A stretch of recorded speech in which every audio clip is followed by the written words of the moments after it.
Hello, welcome to the Bateman Horne Center Education meeting this evening. Tonight we are very lucky to have Dr. Susan Vernon with us, and I'm just going to share with you a quick bio about her before she speaks. So Suzanne Vernon is the nation's leading researcher in ME/CFS. She has raised millions of dollars for research studies that have resulted in more than 85 research papers and several international presentations to promote research and collaboration. Dr. Vernon earned her PhD in virology at the University of Wisconsin-Madison and was awarded a National Science Foundation postdoctoral fellowship at the Centers for Disease Control and Prevention, where there she led the ME/CFS laboratory program for 10 years. Then in 2007, she became the first scientific director for the nonprofit patient advocacy organization Solve ME/CFS Initiative. Then most recently, Dr. Vernon joined forces with the Bateman Horne Center just this past August as our research liaison. She brings several of her connections and collaborations to build a research program focused on developing diagnostic tests and evidence-based treatments for ME/CFS. And then in her personal life, she has two children, a son, TR, age 20, and a daughter, Allie, age 17. Her family also includes a golden retriever named Lola, and her favorite pastime is hiking in the mountains of Colorado. And I just also want to add, I'm on the board of directors for the Bateman Horne Center, and met Suzanne personally for the first time when she joined us this summer. And I've been very impressed with the way that she always has the patient first and foremost in her mind. Everything that she does is with regards to improving the health of ME/CFS patients. And I think that we're just really fortunate to be able to have her with us at the Bateman Horne Center, and also to hear from her tonight about sleep. Turn it over to Suzanne.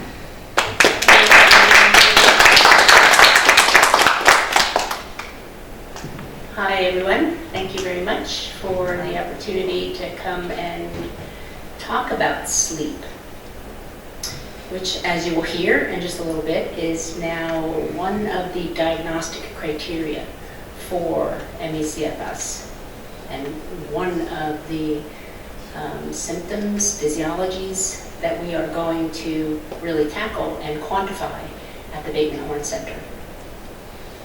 So I confess, I am not a neurologist. As Angela said, my training is in infectious disease and in virology.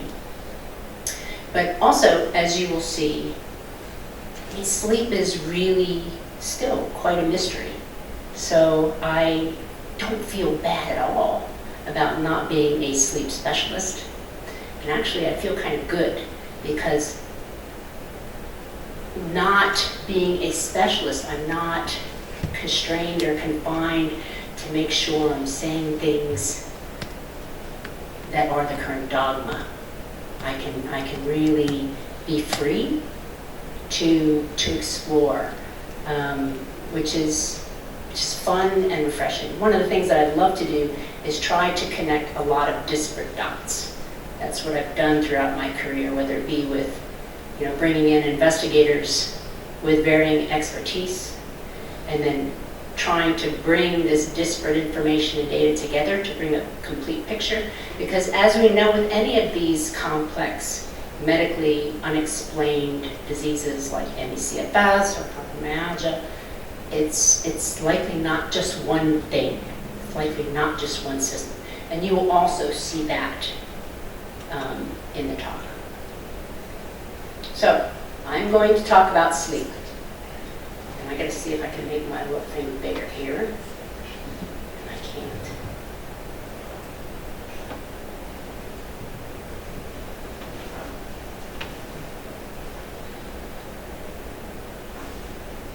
Because I can't read it on my screen.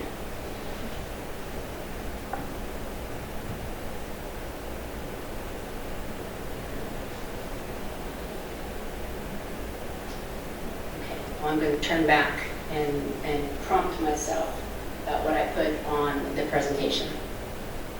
So this is sleep, and this is one of, for those of you who haven't been at the Bateman Horne Center, this is a painting called The Sleeping Lady. Scott, this painting was painted by Dr. Bateman's sister. Yes. And again, it's called The Sleeping Lady, so very appropriate for this talk. And again, very, very visionary for the person who painted this, because again, recognizing the importance and the role that sleep has in CFS. From birth throughout life, we spend about 1/3 of the time sleeping. And yet, it's still a mystery for why we need sleep. Everyone needs it. It's a basic physiological behavior. Just like we need to eat, drink, hunger, thirst, sexual desire. It's there, yet we don't necessarily understand why. But without it, when there's chronic sleep deprivation, you die. And there's examples of this in animal models. They can be sleep deprived. And then there's genetic examples in humans. Fatal familial insomnia. It's a very rare genetic disease that has a very sudden onset, and with intractable insomnia, which then results in death. So we know we need it, and yet we don't know why we need it, and we know without it, it can be fatal. So, sleep is vital for optimal functioning of any living creature. And it's not just, it's a multi-system phenomena that sleep restores the entire body. At a systems level, we know that it's essential for a healthy functioning immune system. Okay? Good sleep equals a good immune response. And I'll give you some examples of what happens when sleep is bad, what goes wrong with these systems. Hormone balance. Good sleep, again, results in good endocrine, hormonal, metabolic balance in your body. Emotional and psychiatric health is essential. Good sleep, you have good mood, you have good emotions.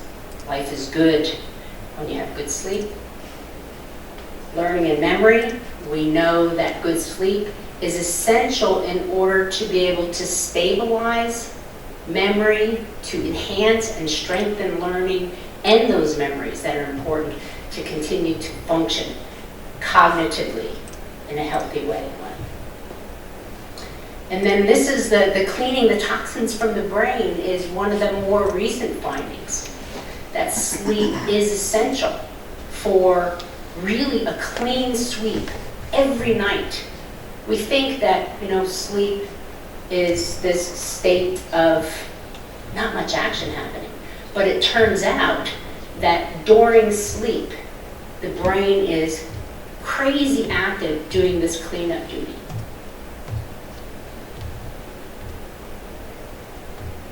These are the stages of sleep. We do know stuff about sleep. We don't necessarily know why. But again, we do know that there are numbers of stages of sleep. And I'm going to have to get my glasses. So as you can see on this slide, stage 1 is a light sleep, where you're just falling asleep. It takes up about 4 to 5% of your total sleep time. Stage 2 is 45 to 55%, and your breathing and heart rate pattern begins to level out. Okay, remember that breathing, heart rate, because that's going to be very important towards the end. Deep sleep, about 4 to 6% of the time. This is the slow wave sleep. Stage 4 is the very, very deep sleep. And then the last stage is your REM sleep. And we're now beginning to understand a little bit more about some of these stages from a physiological level. One of the things that we are finding out is that during, especially the deep sleep, there's a cleaning process that happens. And it's literally these waves these electrical waves that go through the brain, and they do a smoothing. For engineers, you guys are really familiar with the smoothing of waveforms, right?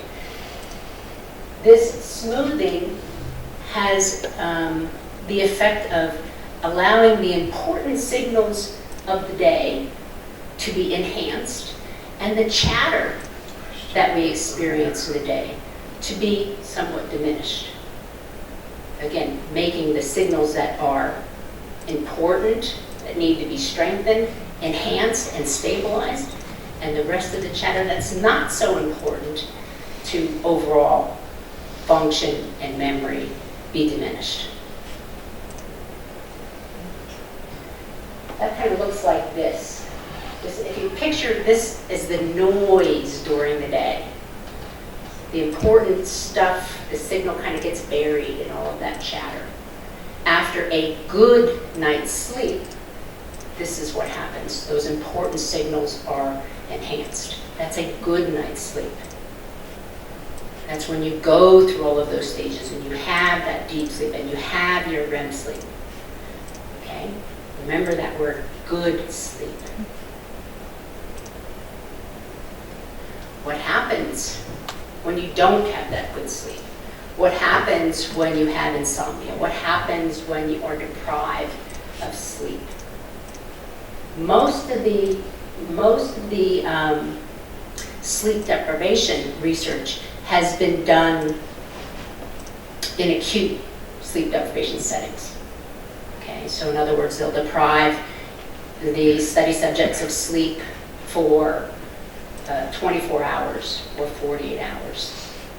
So we have to extrapolate some of these more acute sleep deprivation settings into the more chronic situation. But this is what happens to those systems that we know are affected by sleep in a sleep deprivation state. The immune system is affected. There's research that's shown they've taken students and they've vaccinated students, deprived them of sleep, and then measured the immune response to those vaccinations. Sleep-deprived students have a much lower immune response, sometimes 95% lower than those students that are vaccinated and have good sleep. Hormone balance gets all knocked off, and there's evidence of metabolic disease that happens with sleep deprivation. Obesity, we know it affects hormones that affect your appetite and your desire to eat or not eat. Emotional and psychiatric health, lots of evidence. You know when you have sleep deprivation that your mood tanks, you're very negative. There's many studies of new mothers with colicky newborns who then are deprived of sleep and how negative their mood becomes. And on a longer term scale, depression can also result from sleep deprivation to an extent that there's even major depression onset from sleep deprivation. Learning and memory. Without sleep, the ability to remember things decreases significantly. And again, those signals that are strengthened, those events that happen during the day that are strengthened with good sleep does not occur. So that stabilization and that strengthening of those signals doesn't happen. And then the most recent finding of the clearing of the toxins from the brain, they don't get cleared. They actually end up accumulating and causing aggregates in specific regions of the brain, in the thalamus, for example.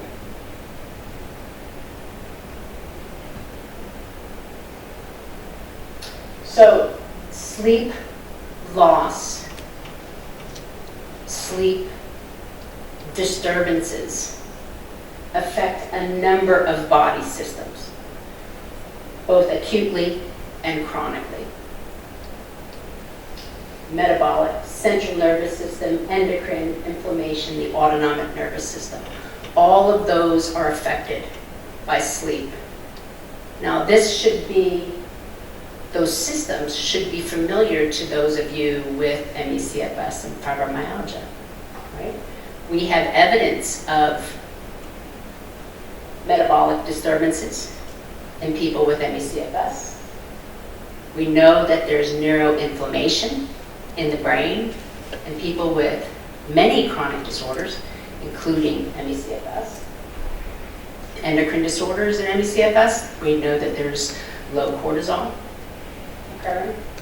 Inflammation, there's a subtle, low-grade chronic inflammation in ME/CFS, and a lot of autonomic nervous system disruption. All of this stemming from or originating from sleep disturbance. So can we envision, or can we think that sleep loss, sleep deprivation, chronic unrefreshing sleep could be the root cause of many of the symptoms that are sustained or exacerbated or persist in ME/CFS patients?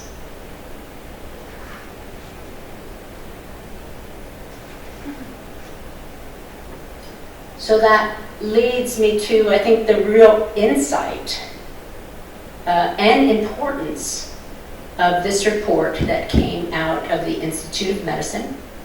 And for those of you that are not aware, that's the medical arm of the National Academies of Sciences. I mean, this is a big deal. You know, the IOM takes on ME/CFS. This is the front cover of the report, that's the physician's guide.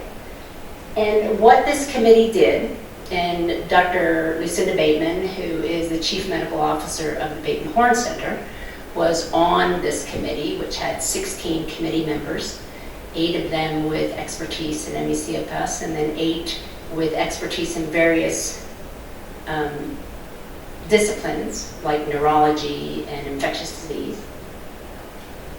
And they over 18 months, reviewed a massive amount of literature and evidence to really synthesize and distill it down to the key diagnostic criteria that can be used for ME/CFS. Fatigue and impairment, post-exertional malaise, unrefreshing sleep, cognitive impairment, and orthostatic intolerance. So unrefreshing sleep is there. I put this graph up there. This is data that we actually generated from a survey that we did, I think about a year and a half ago. I tried to get a handle. This is a response from about 1,500 patients to try to get a handle on what are the most frequent and severe symptoms that ME/CFS patients experience. And sleep is, the unrefreshing sleep, is the most common complaint and symptom in ME/CFS patients, with 92% of patients saying it is their major symptom.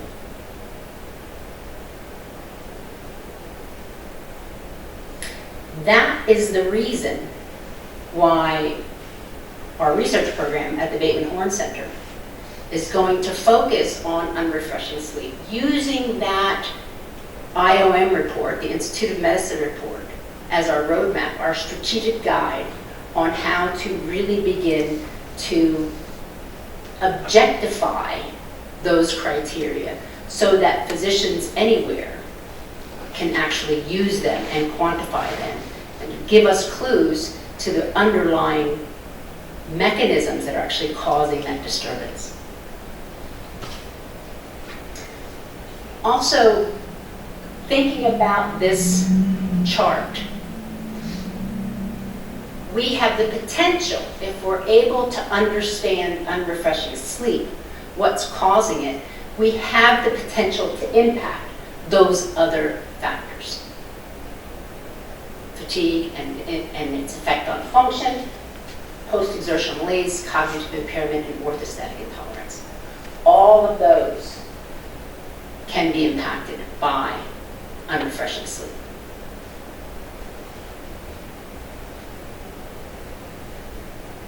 So as Angela said, I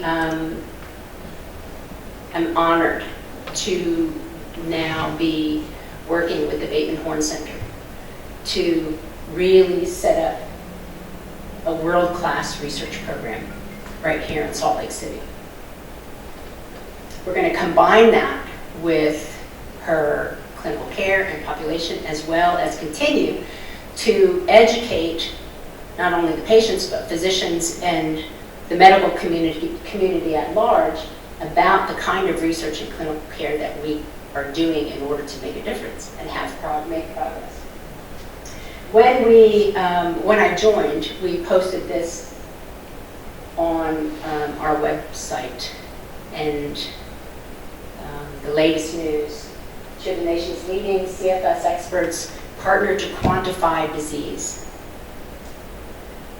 And I love that idea of the quantification aspect, because in that report, in the IOM report, when they listed those diagnostic criteria, and in that physician guide in particular, they'll take each one of those criteria, and for each of the criteria, they recommend a set of questions that the physicians ask the patient.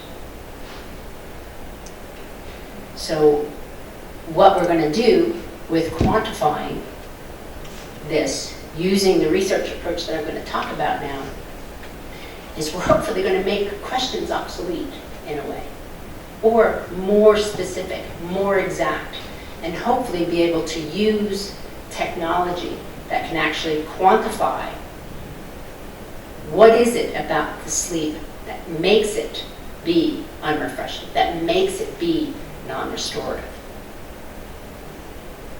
And it's not just Dr. Bateman, Cindy and I. We've assembled an incredible team of partners that we're going to be working with. Linda Avey is the co-founder and CEO of We Are Curious. It's a new tracking and monitoring platform. Linda's in San Francisco, in the Palo Alto area. So incredibly well-respected, well-connected, and maybe some of you are familiar with the company 23andMe, which is the genetic company that was started with, well, Linda founded it, and her co-founder was Anne Wojcicki, who is Google, Sergey Brin's former wife. So 23andMe, extremely successful company, and now Linda is partnering with us using We Are Curious to do this quantification of these diagnostic criteria for ME/CFS. And we're also working with Carrie Allshouse, who is a patient. She's been sick since she was 14 with ME/CFS. She has great experience in founding other platforms that are used by patients to be able to track and monitor symptoms. And so we're really fortunate to have someone like Carrie with us who understands how these platforms work and is able to work together with patients to make sure we're doing research, really patient-driven research, in as robust a way as possible.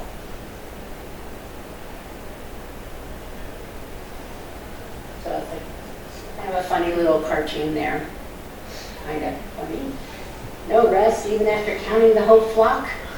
You must be treated for sheep apnea. This is not a sleep apnea talk, but it's a cute little cartoon. We know that many sleep disorders, there's evidence in the literature that many sleep disorders have dysfunction of the autonomic nervous system. Okay? So in order to improve sleep, we need to improve autonomic nervous system function, and vice versa. To improve autonomic nervous system function, we need to improve sleep. Kind of scary because it might be a little bit chicken egg, but here's the way we're going to do it. This is a diagram that talks about the importance of the balance of the autonomic nervous system.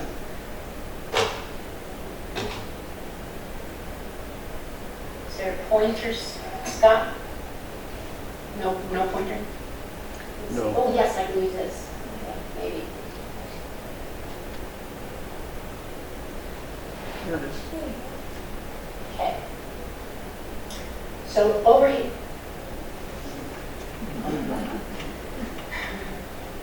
Okay, if we think about a spectrum of autonomic nervous system activity in that bar right there, increases in vagal or parasympathetic activity. Your parasympathetic activity is really the rest and digest aspect of your autonomic nervous system. You have good sleep and good recovery, and you're ready to go the next day. If you have an increase in the sympathetic arm of your autonomic nervous system, the sympathetic arm being your fight or flight aspect. That's your HPA, part of your brain that if a tiger is going to come at you, you're going to attack it, or you're going to run. If you have that increase in that sympathetic arm, you have increased or enhanced stress reactions. In an acute basis, that's all good. That's all healthy.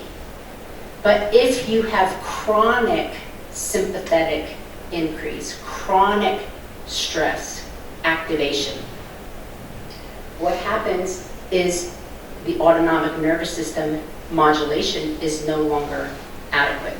It's no longer functioning, and it results in chronic exhaustion, again, for a number of reasons that we saw in that other chart, affecting the immune system, affecting the endocrine system, affecting inflammation. So how are we going to assess that balance? How are we going to get it so that we actually understand what's going on in the autonomic nervous system that's related to sleep? We are going to initiate a patient-driven, really a bottom-up, a grassroots research program that engages our research-ready population that we have at the Bateman Horne Clinic, Bateman Horne Center. We're going to combine our research-ready patients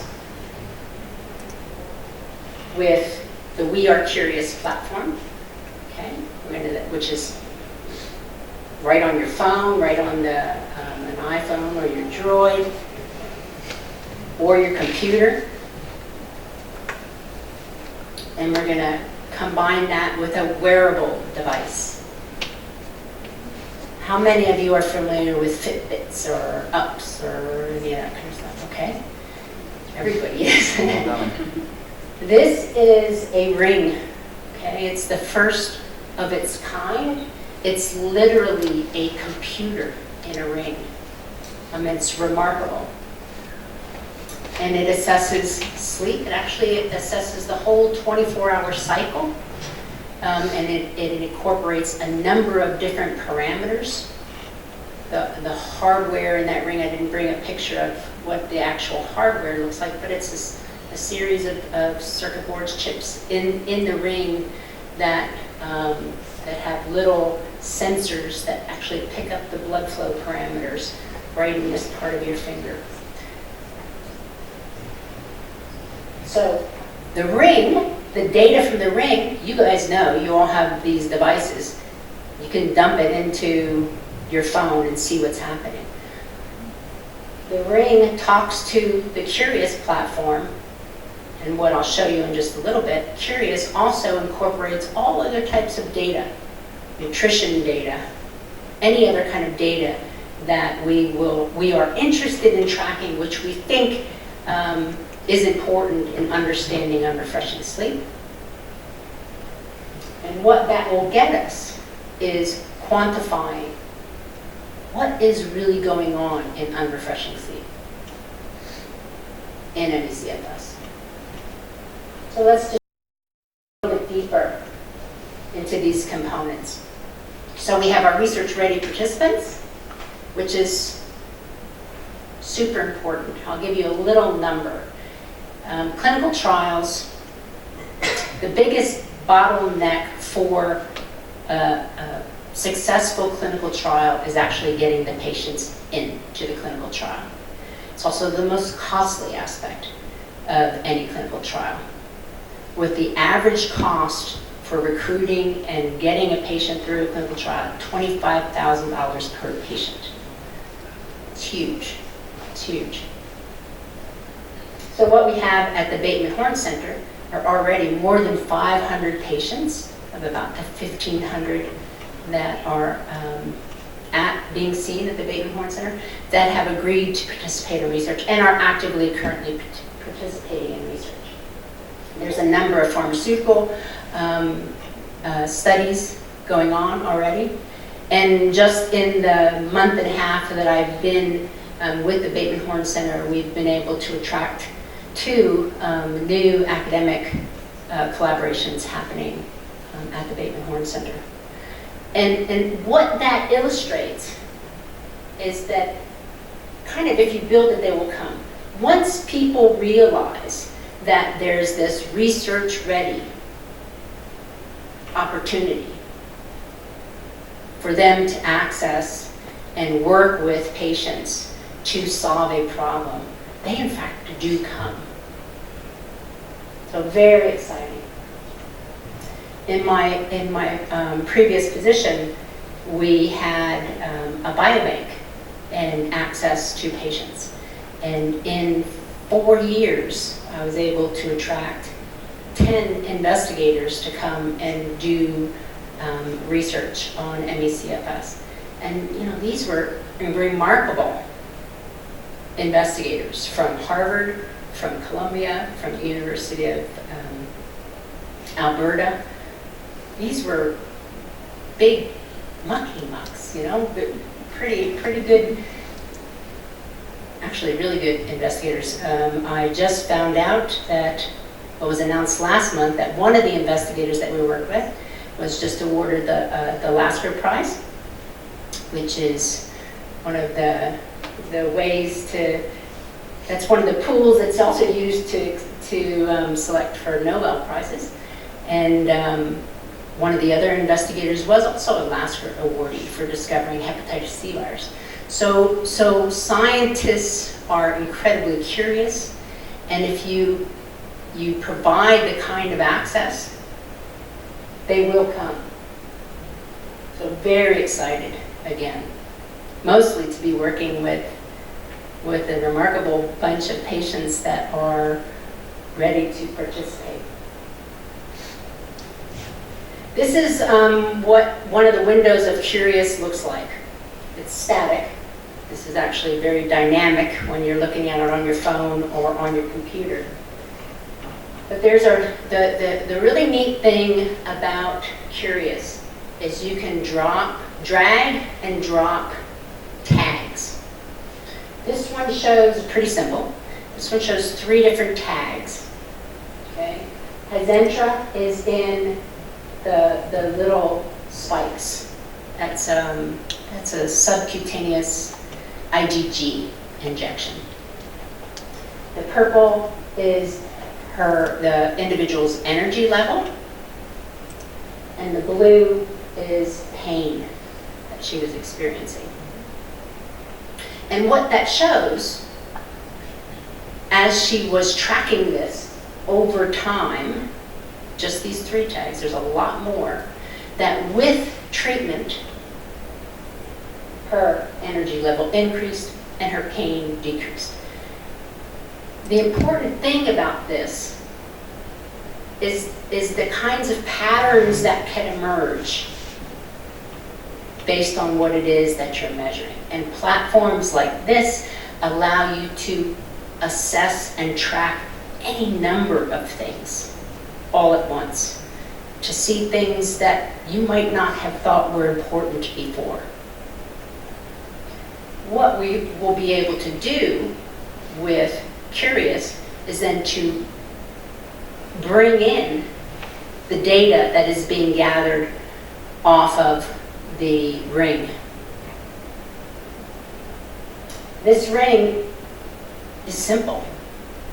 I mean, it's literally wearing a ring to gather 24 hours of data for as long as we design our study.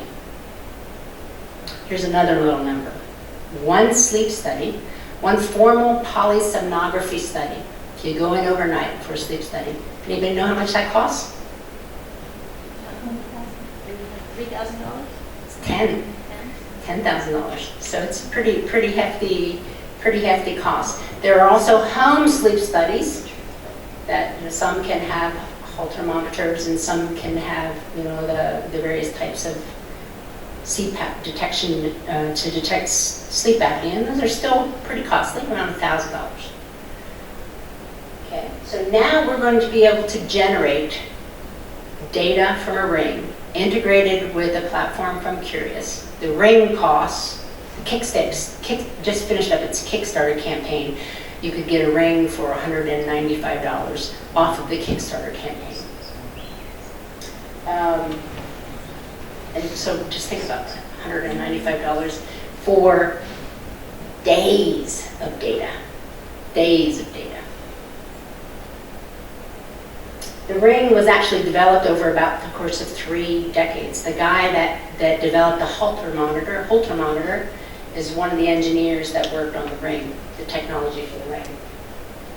So it's really designed with the form factor in mind to be really simple and seamless, and to collect data about your daily activity, integrated with the types of activity that go on during the night, whether it be movement, heart rate, oxygen saturation, and then incorporate this into an algorithm that assesses what your activity is going to be like the next day. It gives you a recovery index. Now, most of these devices that we're all wearing have been designed for healthy people. Okay?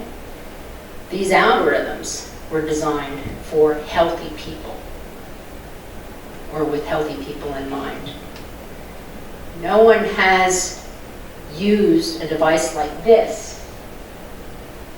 to try to understand what's causing the unrefreshing sleep.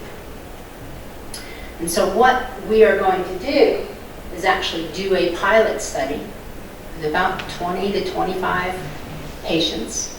We have 25 rings, and we're going to start it in 2016.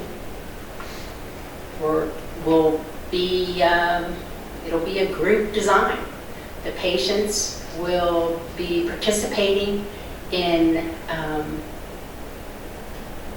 determining what things need to be tracked on the Curious platform. What are the important parameters that the group as a whole should be monitoring on a daily basis? We'll probably go for 2 weeks. Our study will be 2 weeks long. And there'll be the beta testers for this ring. Okay? And the reason that that's important is because we already know that sleep in ME/CFS, sleep in fibromyalgia is messed up. Something's wrong.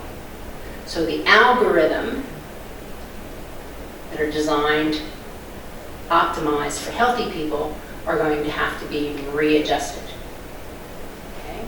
Some of the aspects of the ring that, for example, might detect activity during the day, if someone gets up more frequently during the night or is doing certain things that aren't normal, the ring might actually be reading that as something different. So again, these are all the reasons why we have to understand what this ring, what the output looks like in people with ME/CFS. Once our pilot study determines this, we then work with the manufacturer or ring to optimize it, optimize the ring, so that then we can use it as a research tool to make it a much larger study for 500, 1,000 people wearing that ring over a 2-week period of time. And oh my goodness, what kind of data is that going to be?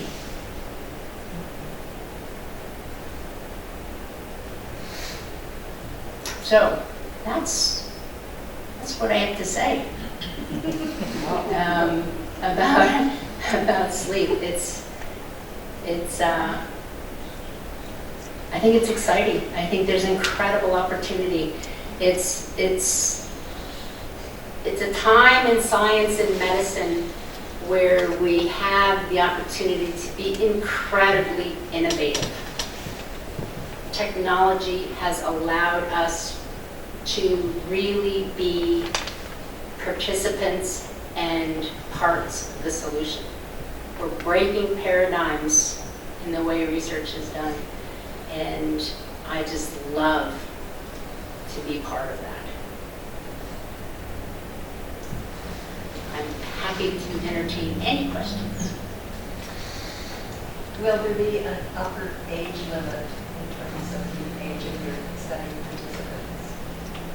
An upper age limit? Will you accept users?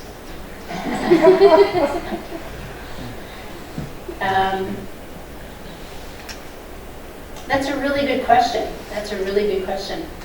And because we're right now at the very beginnings of the pilot study is really just beta testing various aspects of the ring, I can tell you that we have 20 people so far for the 25, and I think the oldest is 75. And the youngest? The youngest is,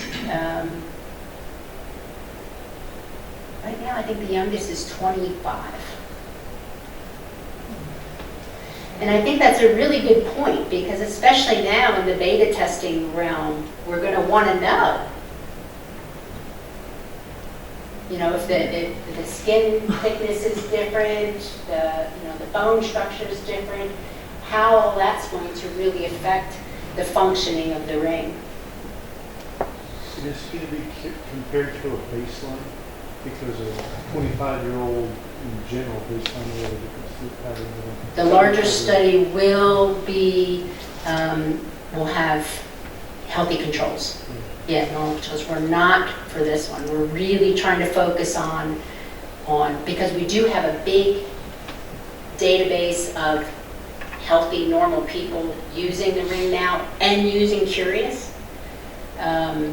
So we have access to that data to see what normal, healthy looks like, with all kinds of age ranges and everything.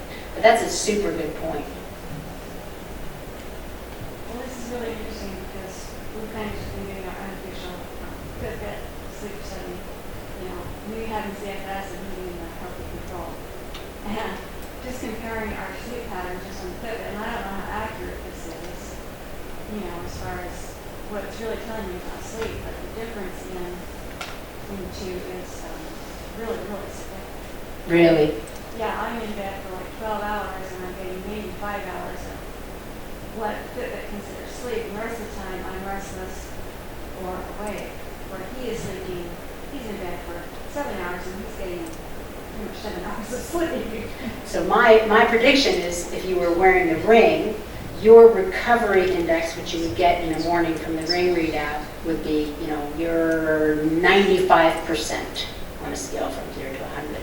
And yours would probably be in the 30s. And that's what would be my guess for many of the ME/CFS patients. And the trick is going to be why. What is it? Is it something to do with the autonomic nervous system? Is it something to do with the types of medications that you're taking? Is it something to do with your age plus what you're eating?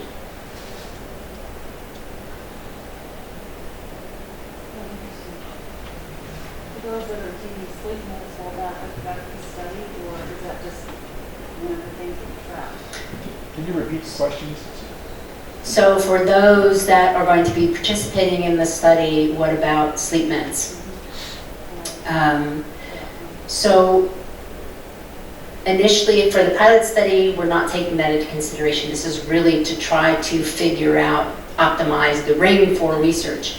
And then with the larger study, and we're aiming for 500 to 1,000 people, we are going to allow people to stay on their meds because that's the reality, right?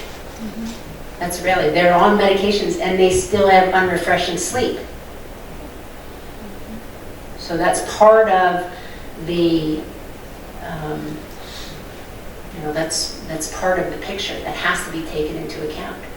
And if we have enough people, that we'll have probably a good proportion being on the same types of meds, and so these patterns are going to begin to emerge on meds, off meds, on different kinds of meds. What levels of severity of the disease will you look at? Will it be a large number, a large group? So again, for the pilot, we're looking at a spectrum. We're looking at the high functioning, and we're also looking at some bedbound. We have the whole spectrum to try to pick up just some of the quirks or the weaknesses or the strengths of the ring. And I know at the Bateman Horne Center, we're really focused on the severe patients. So we'll try to include as many severe homebound, bedbound patients in the study as possible. And that's the beauty of this approach. Because you don't have to come into a sleep lab, right? I mean, you could track the symptoms on your phone. You dump the data from the ring to your phone or your computer, all from the comfort of your home or your bed. I mean, it is simple. And I think it's going to be just rich data. Will the ring be able to detect specific sleep disorders like sleep apnea? No.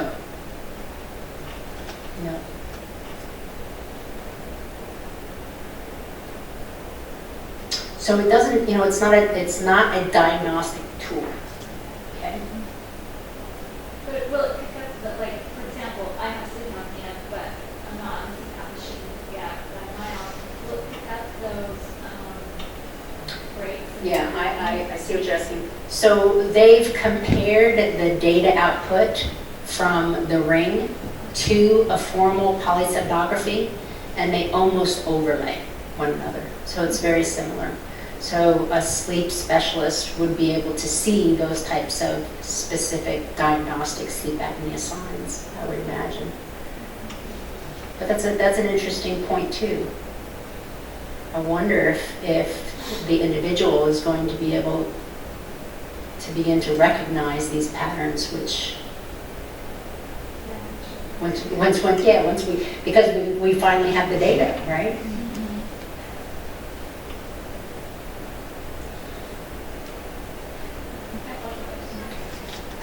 Will you include pediatric patients under 18?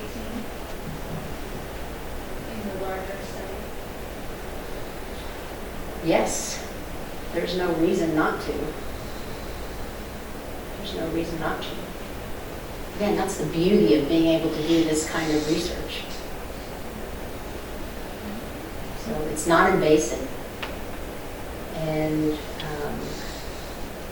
you know, if you have access to a phone or the internet and a ring, my daughter's going to have a ring. She's 16, 17.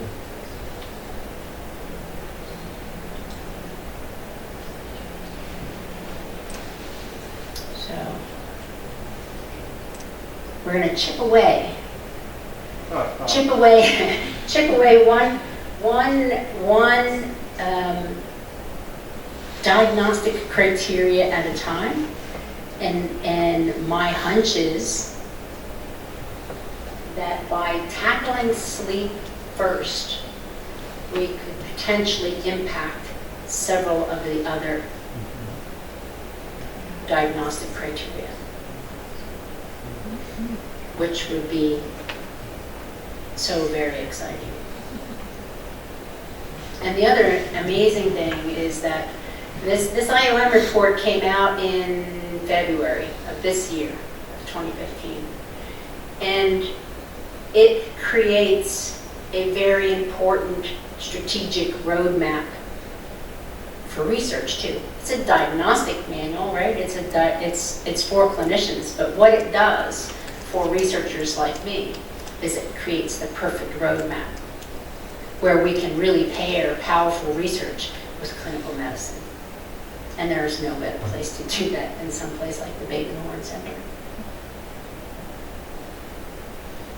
So with that, She has another question. Yeah, I got another question.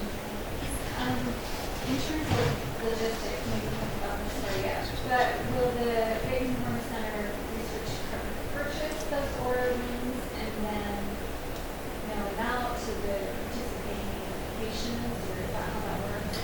so for the pilot study, it was a Kickstarter campaign. I don't know if you guys know what Kickstarter is, but what Kickstarter does is it helps raise money for various projects. And in this particular case, it was for the development of this ring, or the finalization of this ring, and the manufacturing of the Oura ring. And so we bought 25 rings, and it was a combination of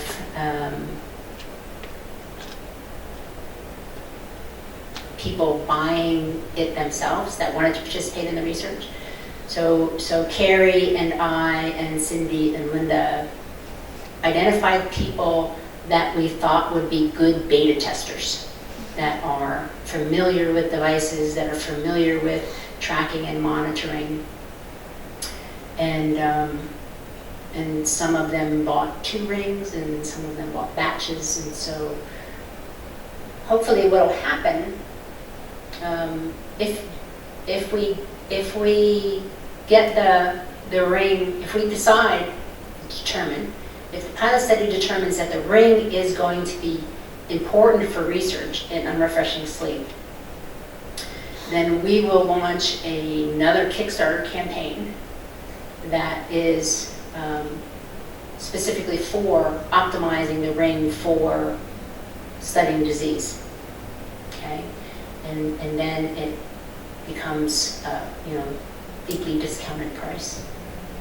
It's not gonna, we're gonna have to raise money for it to get them. But again, I think back to the cost of a sleep study, and Does the application for your iPhone and Android come along with the ring, or is that? it does right now. It's only iPhone compatible, and for the Kickstarter campaign, there was a lot of Droid users, and so they're actually now putting a rush on Droid compatibility. And so by the time our pilot study starts, it'll be probably for both iPhone and Droid.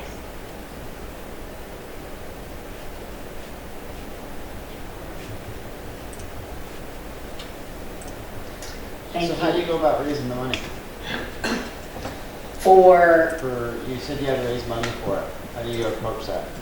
well, we're going to do a crowdfunder, Kickstarter campaign. And just by way of example, their Kickstarter campaign, which was, those are 30 days, and they had, I think it was over 3,000 pledges, which are people that actually buy the rings, and they raised, I think it ended up being about $700,000 Less than 30 days. in 30 days, which is amazing, amazing. You know, with those Kickstarter campaigns, if you get out the gate fast, like in the first couple of days, if you are actually able to kind of accomplish 30% of your goal, there's a really good chance that, you know, your Kickstarter campaign will just succeed. Because what happens is you get put on Kickstarter's front page, and then you know, they have access to millions of people all over the world.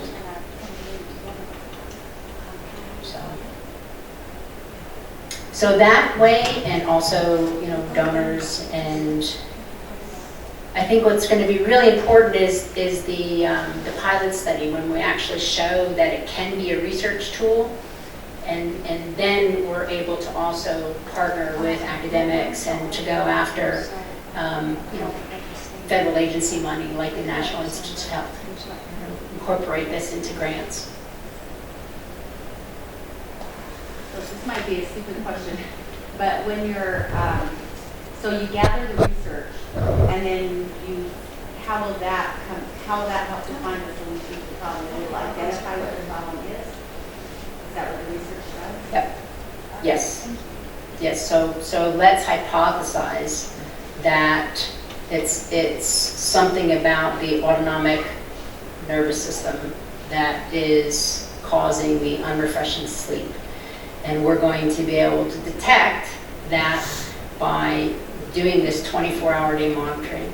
Let's say it's some heart rate irregularity that occurs maybe from 2 to 5 in the morning. That messes up the circadian rhythm. That then, you know, affects cortisol levels. So it's gathering that data and then integrating it in such a way to find what is the sequence, that pattern that emerges that says this is abnormal. And that gives us a place to begin to target in on.